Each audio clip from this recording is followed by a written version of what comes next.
राधे राधे दोस्तों, कैसे हैं आप सब। आई होप आप सब बिल्कुल अच्छे होंगे, खुश होंगे। तो दोस्तों, क्या आप भी ऐसी मॉम हैं जिसके बच्चे अभी बहुत ही जल्दी बोर्ड के एग्ज़ाम देने वाले हैं, या फिर और किसी कक्षा के उनके अभी एग्ज़ाम स्टार्ट होने वाले हैं और वो अच्छी और पौष्टिक चीज़ें नहीं खा रहे हैं। क्योंकि आजकल के बच्चों का क्या है ना कि वो बाहर का ज़्यादा खाना पसंद करते हैं। तो एक अच्छी मॉम की, एक रिस्पॉन्सिबल मॉम की, केयरिंग मॉम की जिम्मेदारी ये हो जाती है कि वो बच्चों को बाहर की चीज़ों के साथ साथ अपने घर की पौष्टिक चीज़ें भी खिलाएं। इसी को ध्यान में रख के स्पेशली एग्ज़ाम देने वाले बच्चों के लिए आज ये लड्डू मैंने बनाए हैं। उम्मीद करती हूँ आपको रेसिपी अच्छी लगेगी, क्योंकि बहुत ज़्यादा टेस्टी और पौष्टिक लड्डू हैं। इसके अनगिनत हेल्थ बेनिफिट हैं। आइए इनको बनाना शुरू करते हैं। तो यहाँ पे मैं जो जो इंग्रेडिएंट आज के लड्डू में यूज करने वाली हूँ आपको स्टेप बाय स्टेप बताती जाऊँगी। तो सबसे पहले 1 चम्मच घी गरम करके मैंने ये 1 कटोरी बादाम डाल दिया है, और बादाम को 2-3 मिनट भूनने के बाद हम बाकी की चीज़ें इसमें डालते जाएंगे। गैस की फ्लेम हमें लो टू मीडियम पे ही रखनी है। ज़्यादा टाइम आप लो फ्लेम पे ही इनको भूनिए, ताकि ड्राई फ्रूट अच्छे से अंदर तक बादाम वगैरह हमारे भून जाएं और जलें भी ना।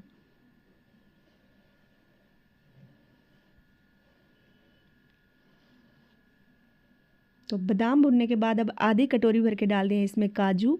कोई सा भी ड्राई फ्रूट आप इसमें कम ज़्यादा कर सकते हैं, लेकिन कोशिश करें कि बादाम थोड़ी ज़्यादा मात्रा में लें। बच्चों के दिमाग के लिए बादाम बहुत ज़्यादा हेल्पफुल हैं। याददाश्त अच्छी होती है बच्चों की, इम्यूनिटी बूस्ट होती है। और अब 1 कटोरी मैंने यहाँ पे ले लिया है अखरोट। हार्ट के लिए बहुत ज़्यादा अच्छा है, कैल्शियम रिच होता है। तो जैसा कि मैं बता रही थी आपको कि आप अपने मनपसंद इसमें ड्राई फ्रूट वैसे ऐड कर सकते हैं, और कोई सा भी ज़्यादा कम भी डाल सकते हैं। जो आपके बच्चे जो ड्राई फ्रूट नहीं खाते तो उसको आप हटा सकते हैं। वैसे हम ये लड्डू इस तरह से बनाएंगे ना कि बच्चे सारी चीज़ें खा लेंगे। तो सारी चीज़ों को 2-2 3-3 मिनट के लिए भूनना है। और हल्का हल्का सा इन पे गुलाबी गुलाबी कलर आ गया और खुशबू बहुत अच्छी आ रही है। यहाँ पे मैंने आधा केजी भुना हुआ चना लिया है, इसका छिलका उतार दिया। कोई कोई छिलका है तो उसको हम रहने देंगे। ये इजीली आपको मार्केट में मिल जाएगा, बहुत ज़्यादा पौष्टिक होता है ये। और अब इसको भी 1-2 मिनट भून लेंगे ड्राई फ्रूट्स के साथ। वैसे हमारे ये जो चने हैं भुने हुए हैं, लेकिन फिर भी 1-2 मिनट इस तरह से भून लेंगे ना तो बहुत अच्छा इसमें से फ्लेवर उभर के आएगा, बहुत अच्छा इसका टेस्ट आएगा। बहुत अच्छी खुशबू आ रही है यहाँ पे इस टाइम पे सभी चीज़ों की। ये देखिए हल्के हल्के ब्राउन ब्राउन हो गए हैं सभी चीज़ें। मतलब बहुत ज़्यादा आपको इनको रोस्ट नहीं करना, मतलब कड़वा नहीं करना। अगर ड्राई फ्रूट ज़्यादा भुन जाए ना तो फिर उनमें से कड़वापन आने लगता है। सभी चीज़ों को अच्छे से भूनने के बाद अब इनको हम 2 प्लेट में निकाल देंगे, ताकि ये जल्दी से ठंडे हो जाएं, क्योंकि हमें अब इसका पाउडर बनाना है।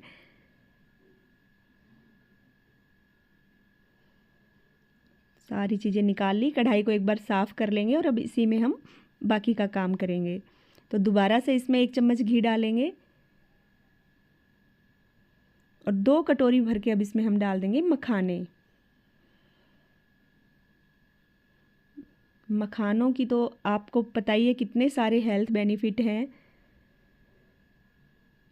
गैस की फ्लेम बिल्कुल लो पे रखी है, क्योंकि मखाने बहुत जल्दी जलने लग जाते हैं। थोड़ा थोड़ा करके आप इसमें आधी आधी चम्मच करके 2-3 बार घी और डाल सकते हैं, ताकि अच्छे से क्रिस्पी हो जाएं। अभी ये देखिए भुने नहीं है। सबसे ज़्यादा समय मखाना ही लेता है भुनने में। तो बिल्कुल लो फ्लेम पे धीरे धीरे इनको भून लेंगे। आधी चम्मच घी और डाली है मैंने, और जब ये क्रिस्पी हो जाए तब तक आपको इनको भूनना है।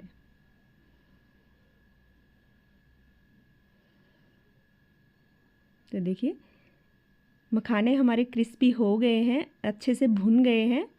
बस आप तोड़ के देखेंगे ना तो उसका बिल्कुल चूरा हो जाएगा, तो मतलब आपके जो मखाने हैं वो भुन के तैयार हो गए। अब इनको भी एक बर्तन में निकाल के ठंडा कर लेंगे। सारी चीज़ों को अच्छे से ठंडा होने के बाद ही, मतलब जब ये 80% ठंडी हो जाए ना उसके बाद ही इनका पाउडर बनाएंगे। अब इसी कढ़ाई में मैं 2-3 बड़े चम्मच घी और डाल दूंगी, क्योंकि अभी हमें एक गोंद भूनना है। ये बिल्कुल शुद्ध घर का बना हुआ घी है, क्योंकि लड्डू हमेशा घी में ही ज़्यादा अच्छे लगते हैं। कोई भी मिठाई हो अगर उसमें शुद्ध घी पड़ जाता है तो उसका टेस्ट और हेल्थ बेनिफिट कई गुना बढ़ जाते हैं। और घी भी तासीर में गर्म होता है, तो सर्दियों में तो ये ज़रूर खाना चाहिए। वैसे तो हर मौसम में घी खाना अच्छा ही होता है। यहाँ पे मैंने ये 100 ग्राम गोंद ले लिया है और इसको भी अब भूनेंगे। तो घी को अच्छा गर्म करने के बाद ही आप इसमें गोंद को डालिएगा। घी हमारा गर्म हुआ कि नहीं ये चेक करने के लिए आप एक एक दो दो दाना गोंद का डालिए। जब वो तुरंत ऊपर आने लग जाए ना गोंद, तो मतलब घी हमारा गर्म हो गया है। और अगर थोड़ा सा समय ले रहा है गोंद ऊपर आने में, तो मतलब घी अच्छे से गर्म नहीं है। तो देखिए, जैसे ये तुरंत ऊपर आ जाए तो आप इसमें पूरा गोंद एक साथ डाल के फ्राई कर सकते हैं। अब देखिए कैसे ये तुरंत ऊपर आ गया, मतलब घी अच्छा गर्म हो गया है। मैंने थोड़ा सा और डाल के दिखा दिया। इस तरह से जब आपका गोंद घी में डालते ही ऊपर की तरफ आ जाए फूल के, तो मतलब घी अच्छा गर्म है। कम गर्म घी में अगर आप गोंद डालेंगे ना, तो ये अच्छे से फूलेगा नहीं, अंदर से कच्चा रह जाएगा और फिर दांतों पे चिपकेगा। तो देखिए कैसे पॉपकॉर्न की तरह सारे गोंद के जो दाने हैं ये फूल चुके हैं।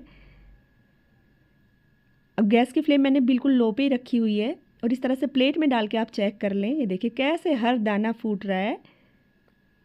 बिल्कुल ज़रा सा उंगली लगाते ही गोंद हमारा फूट रहा है, मतलब ये अच्छे से भुन गया है। अब गैस बंद कर देंगे और इसको भी एक बर्तन में निकाल लेंगे।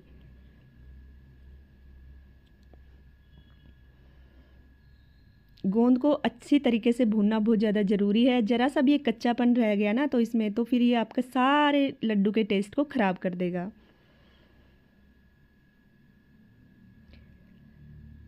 तो सारी चीज़ें हमारी लगभग ठंडी हो चुकी हैं। बहुत ज़्यादा मैंने इनको ठंडा भी नहीं किया है, बस हल्की हल्की ये गर्म है, तब इनको भूनेंगे।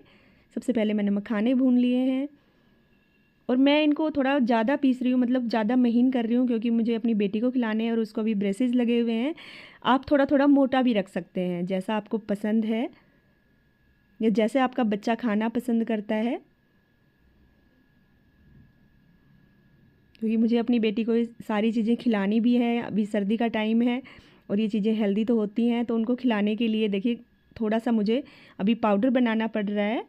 ये हल्के हल्के दाने अगर दरदरे भी रहते हैं ना, तो भी ये खाने में बहुत ही अच्छे लगते हैं। तो आपकी चॉइस है, जैसे आप जिस हिसाब से या जिसके लिए आप बना रहे हैं उसी तरह से आप इसको पीस लें।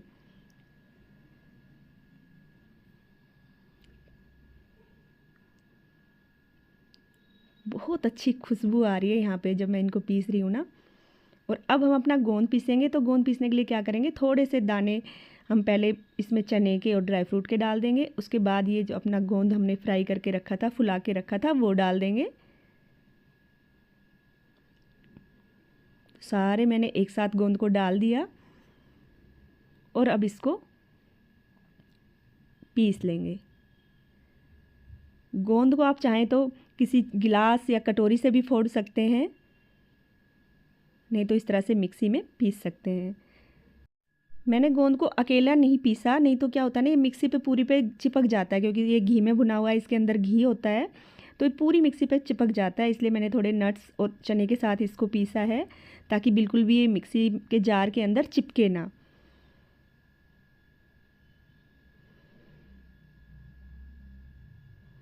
गोंद भी बहुत अच्छे से पीस गया और इतनी अच्छा अरोमा आ रहा है ना इस टाइम पे, इतनी अच्छी खुशबू आ रही है इसमें कि बस आप एक बार बनाना फ्रेंड्स। इसमें कोई मेहनत नहीं लगती, 10-12 मिनट में ये लड्डू आपके बनके तैयार हो जाते हैं, क्योंकि इसमें आपको आटे को भूनने की ज़रूरत नहीं है। ये भुने हुए चने के साथ हमने बना के तैयार किए हैं। और सारी चीज़ों को मैंने ये बड़े पतीले में डाल लिया है, ताकि हम अच्छे से मिक्स कर पाएँ।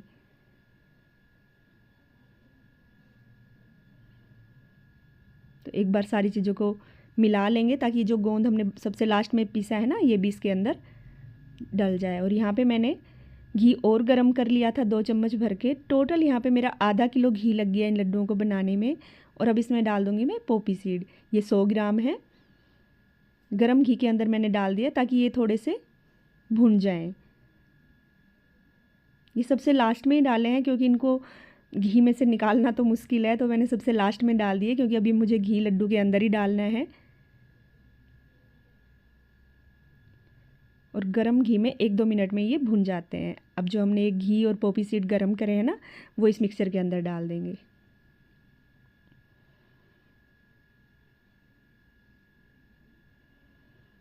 और कढ़ाई के अंदर ये थोड़ा सा मिक्सर डाल के एक बार घुमाएंगे तो ये अच्छे से साफ़ हो जाएगी। यहाँ पे मैंने 4-5 हरी इलायची कूट के डाल दी है। आप इसमें थोड़ा सा जिंजर पाउडर, थोड़ा सा हल्दी पाउडर, थोड़ा लौंग का पाउडर, ये सब भी डाल सकते हैं।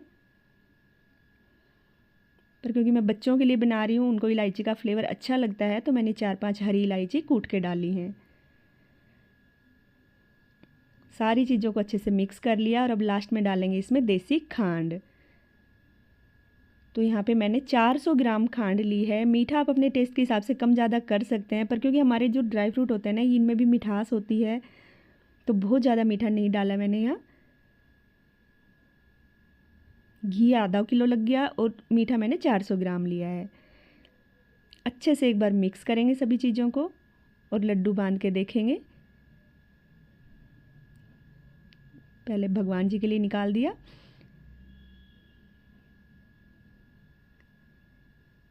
और देखिए बढ़िया से मैंने मिला लिया है सब चीज़ों को, ताकि सारा जो फ्लेवर है और घी है वो सब एक साथ अच्छे से मिल जाए, मीठा वगैरह। और देखिए कितने अच्छे लड्डू बन रहे हैं। सारी चीज़ें एकदम परफेक्ट है यहाँ पे। अभी क्योंकि सर्दी है ना, तो ये लड्डू जमने के बाद बिल्कुल अच्छे हो जाएंगे। कुछ भी और इसमें ऐड करने की ज़रूरत नहीं है। घी आप थोड़ा थोड़ा करके ही डालिए। कई बार लड्डुओं में यही दिक्कत हो जाती है कि घी अगर ज़्यादा पड़ जाता है ना, तो फिर उनको बांधने में दिक्कत होती है। कम तो है तो हम दोबारा उसमें ऐड कर सकते हैं।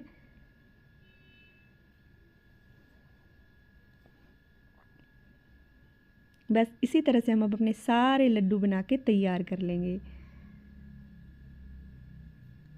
ये लड्डू घर के बच्चों के साथ साथ बुजुर्ग भी खा सकते हैं, क्योंकि सारी चीज़ें इसमें पीस के ली हैं।